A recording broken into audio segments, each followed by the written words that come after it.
Hello there, Alaskans, wherever you are. Welcome to the Must Read Alaska Show. Coming to you from somewhere in Alaska.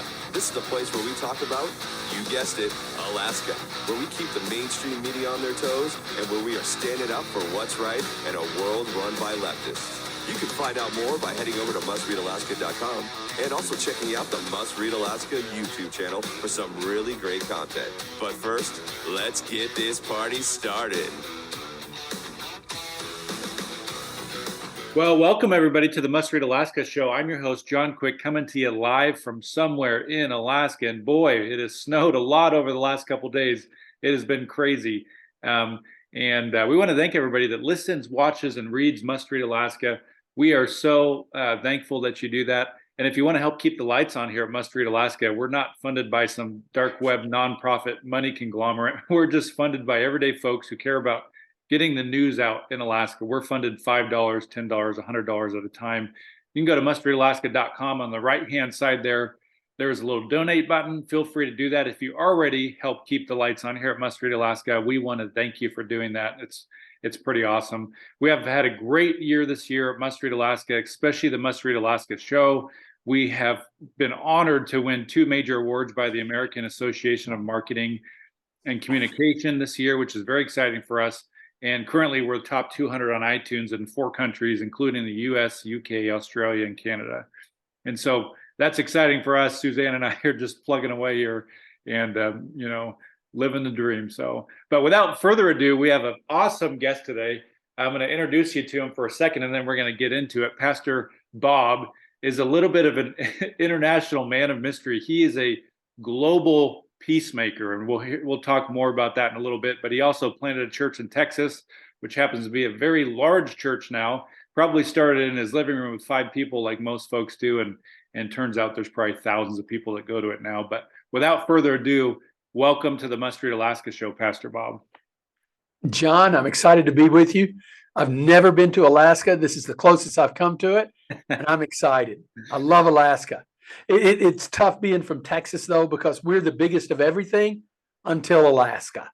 Yeah, you stole it from us. What is that about? We stole it from you. Well, tell folks about a little bit. I think it's going to be fascinating for folks to get to hear your story and get to hear the types of people that God's blessed you to be able to be around. So, but take us way back. Tell us about where you grew up and what did that look like when you first felt like you were going to plant a church in Texas? I grew up in a little town of 1,000 in East Texas. My dad pastored a church, very conservative, very fundamentalist, very rigid. That's just the way it was. And I never dreamed in a million years I'd be doing what I'm doing today. Didn't plan for it, didn't expect it, didn't know it existed. I wanted to be a missionary.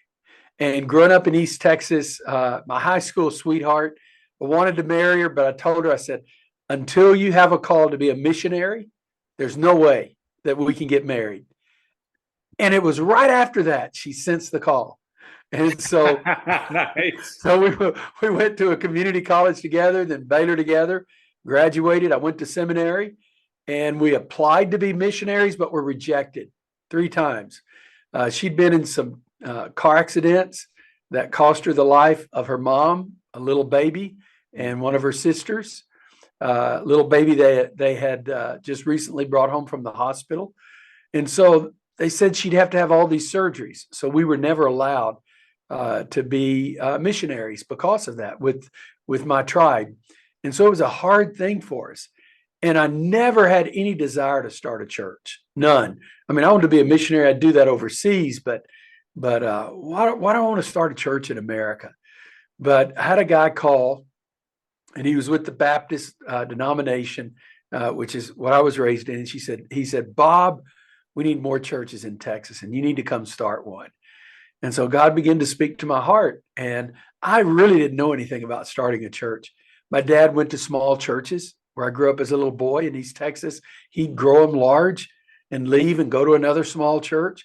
I didn't know anything about starting a church. And I did it all wrong.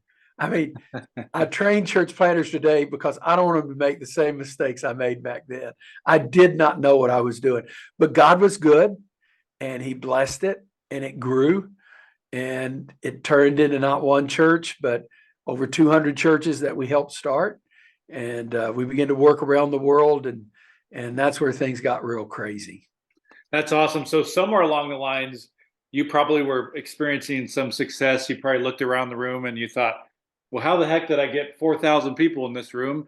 I mean, maybe I should go teach other folks how to do this. So tell me about this kind of side ministry you created, which is probably what you do full time now, Glocal.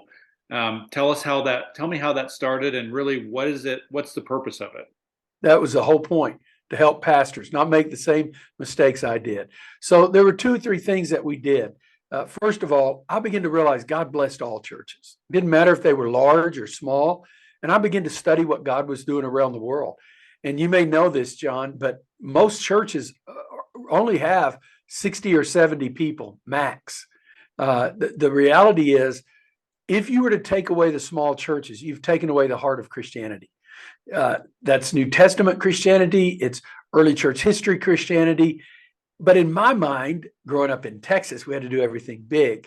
So the key was grow it as big as you could, you'd reach everybody.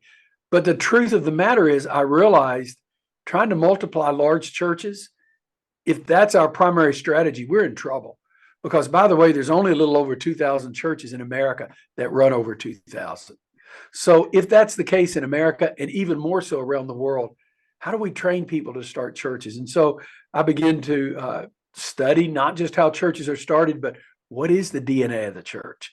And we came up with this little acrostic from working around the world. We call it KDSC. And it's the order of the DNA sequence is important. So it all starts with us, K, for the kingdom. D, the disciple. How do we make a disciple? S, the society. What is the role of the church in society? How does it engage the society? And then 4th, C, the church. So what is a church based on the kingdom, making disciples, engaging the society? What does that church look like? And so that's what we begin to teach here in the U.S. and ultimately around the world. And at first, to be very candid with you, John, it was all about how to do church. But I began to realize as we began to work in Vietnam, and that's a story in and of itself, but that I really didn't know that much about outside of church. How do we bless people that are different than us? And for a country boy from East Texas, who starts working in Vietnam with communists, that was a big stretch. I didn't want to work there. I mean, my dad buried a lot of soldiers during the Vietnam War. And are you kidding? I didn't like communists. In Vietnam, we were at war with them. But here's what I did, John. I led an atheist to the Lord who was a medical doctor. And our church was praying about somewhere to focus on and work. And he said, Bob, we dropped a lot of bombs on Vietnam. And he was a helicopter pilot, shot down 3 times, survived all 3 times in Vietnam, came back, became a very successful surgeon. And he said, we dropped a lot of bombs. We need to drop some Bibles. We need to serve over there. And I said, let's just pray about it, because I did not want to go. God had to do some work in my heart. I mean, those verses, love your enemies and all that stuff, that's good until you have to apply them. Until you got to do it yourself. I know. And so through some unique circumstances, we adopted Hanoi. And to make matters worse, one of the top leaders of the country, their child, wound up coming to our church as an exchange student. I didn't even want him to come because we were trying to do religious work in Vietnam. But that student came and didn't have to come to church. They were an exchange student, but they did. They wanted to become a Christian. They did. They wanted me to baptize them. Well, I couldn't do it without their parents' permission. And so literally, I got on a plane and flew to Hanoi to meet with their dad, who's one of the top leaders in Vietnam, and say, could I have permission to baptize your child? And I remember them picking me up in a limo at the airplane. This was 20 years ago, 25 years ago. And his first question was, why would any educated man believe in God? You've got a doctor's degree. And he didn't understand, doctorate of theology and all that kind of stuff. So I'm from East Texas. There's only 2 reasons why to believe in God. You feel him in your heart, and the Bible says so. But that doesn't cut it if somebody feels Buddha in their heart or nothing in their heart. But God brought to recall those classes I took on philosophical apologetics. And so I went through 7 reasons why I believe God exists apart from the Bible. 5 reasons why, if there is a God, why I'm a monotheist. And 4 reasons, if I'm a monotheist, why I follow Jesus. And he said, man, would you bring that talk and give it to my friends later tonight? That's awesome. I know. So I did. So I got through and they said, well, would you bring some Bibles and start meeting with us? I said, I can't do that. And they said, why? I said, the government won't let me. They said, well, Bob, we are the government. Yeah, we are the government. We make the rules. So it changed everything.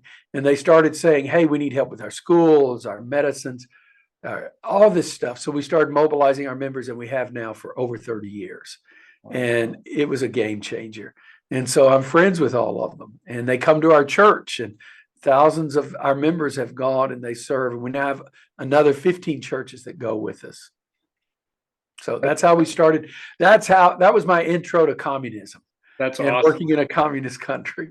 So for folks that are listening, they're probably like, man, this sounds awesome. Then I think this next part, I personally think it's awesome, but I think some folks are going to have a hard pill swallowing it, because I think, even inside Christianity, we have my version of Christianity is the right way. Your version of Christianity sucks. My version of Christianity is awesome. Your version of Christianity isn't awesome. Well, you have this kind of multi-faith network with inside of Glocal, which I just think is fascinating, that works with all these different kinds of faiths, including atheists, as you just talked about. Tell me about what that looks like. Is it super messy? What does it practically look like? It's incredibly messy and fruitful and exciting. So after 9/11, I'd worked with our State Department with Vietnam, and they asked, because they had some religious freedom issues. So I began to volunteer and do some of that. So some people said, hey, you need to go to Afghanistan and do there what you've been doing in Vietnam. And so we did. And I became friends with all of these imams. And it went over incredible. I was scared to death. I did not want to go to Afghanistan. I was afraid of Muslims. I like the Jews, but not the Muslims, the way I was raised. And all the wars that I'd seen, zero desire. But I realized, these imams that I'm working with, I don't agree with them theologically, but they're nice guys. I mean, they're not what I expected. And so I began to do all this work over there. And from that, this group called the Brookings Institute came to see me, and they wanted me to speak at this event. Well, I didn't know what the Brookings Institute was. I figured it's some church planting organization. But they're a think tank for global affairs. And so I said, now, why do you want me to talk? I said, well, we've never heard of a conservative Baptist pastor who's friends with communists and Muslims, and we want you to tell that story. So I did. I went to Qatar and I gave that speech. And when it was over, all these imams and Muslim leaders came over and said, we want to get to know you. We want to work with you. And I wound up on a think tank of about 30 world leaders. Some of them are really good people. Some of them are really bad people. But I was the only evangelical they knew. So they asked me, would you be on this think tank? So I go on the think tank. There's 30 of them. First question they asked me, John, what is the rapture?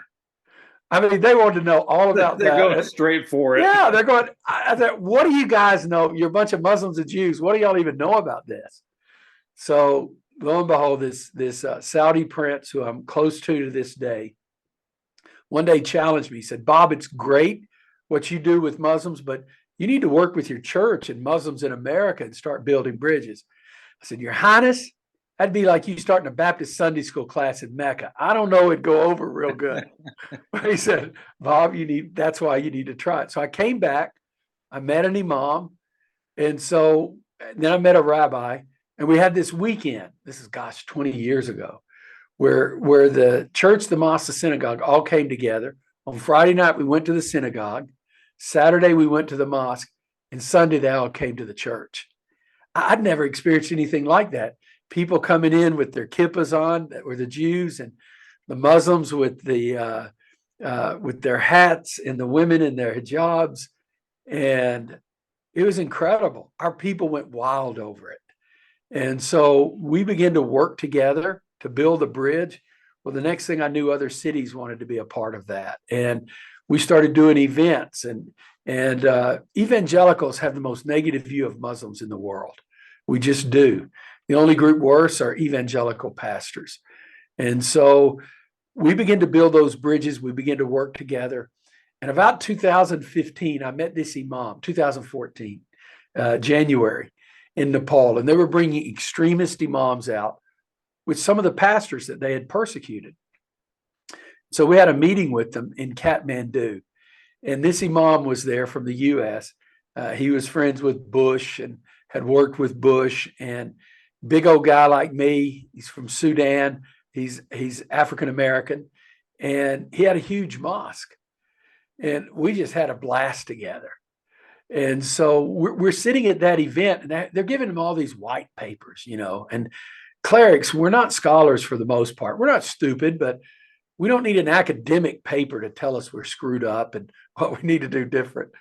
So I leaned over to Majid. I said, you know what? This is not going anywhere. He said, I know. He said, what do you think we ought to do?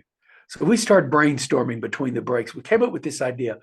What if we got pastors and imams together and let them get to know one another for 3 days? And so we came up with the idea. So we came back to the States. We got 12 pastors, 12 imams from 12 cities.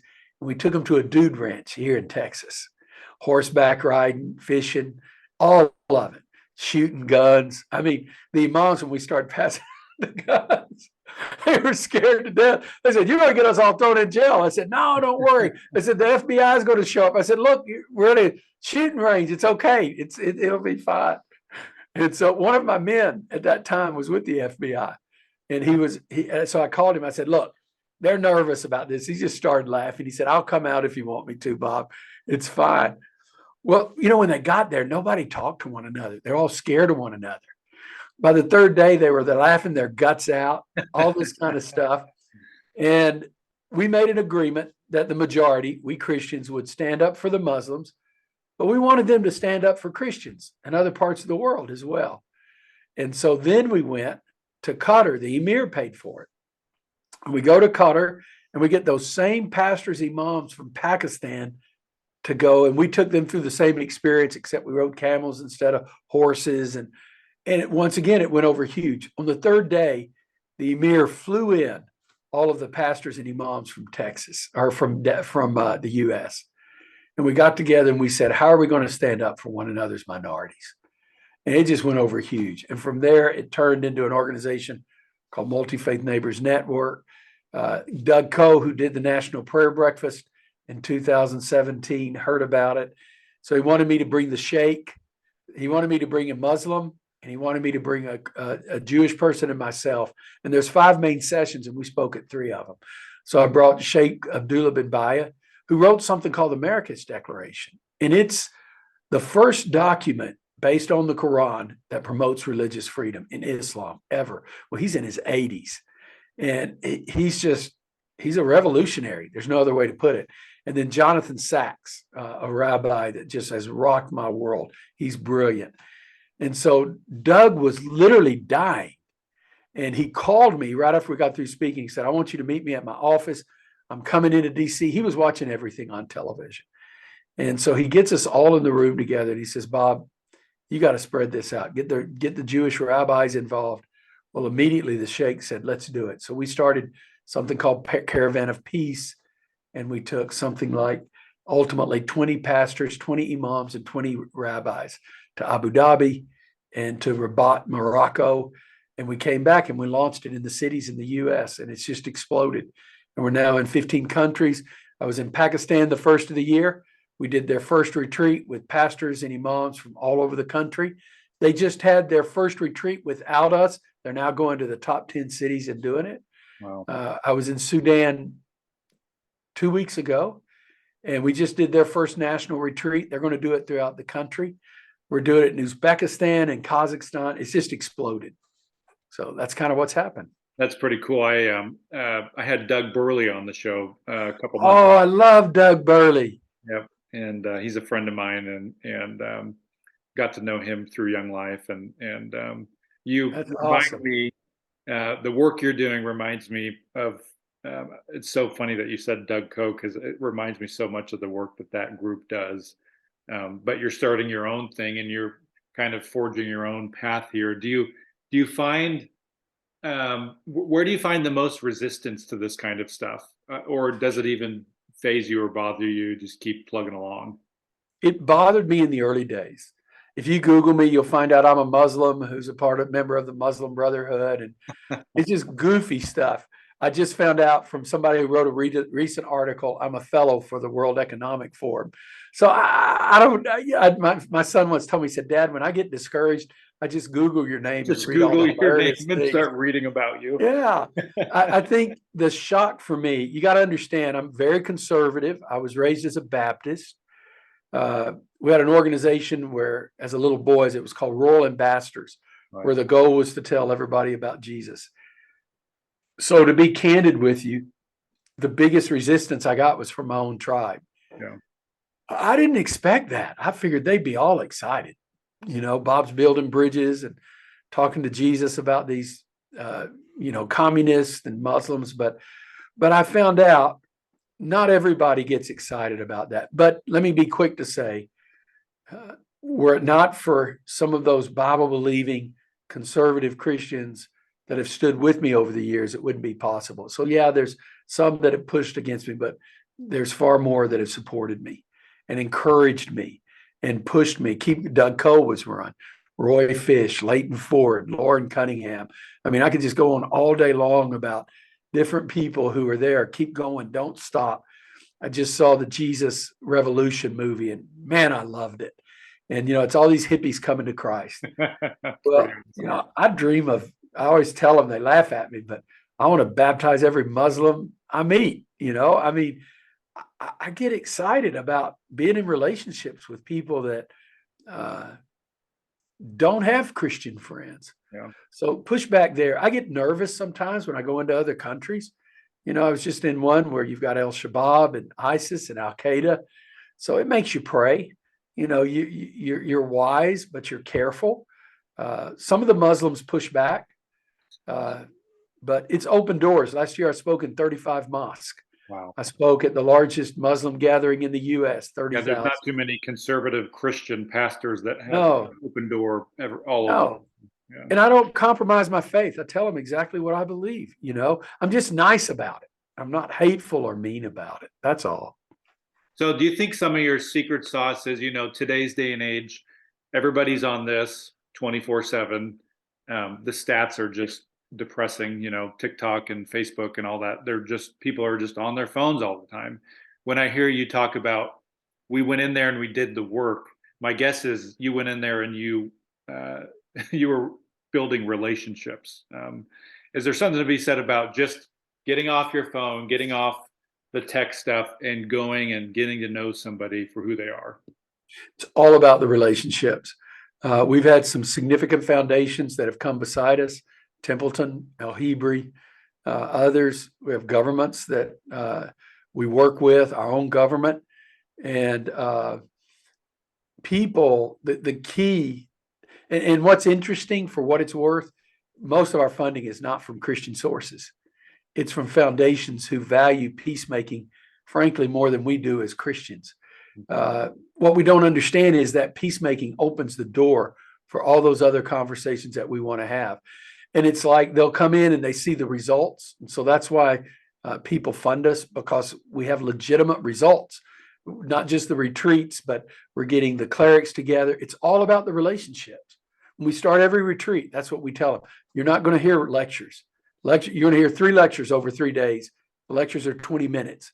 The rest of the time is facilitated conversation. Because when you get to know someone, it's hard to hate them, hard to kill them. You're going, wait a minute. That's not right.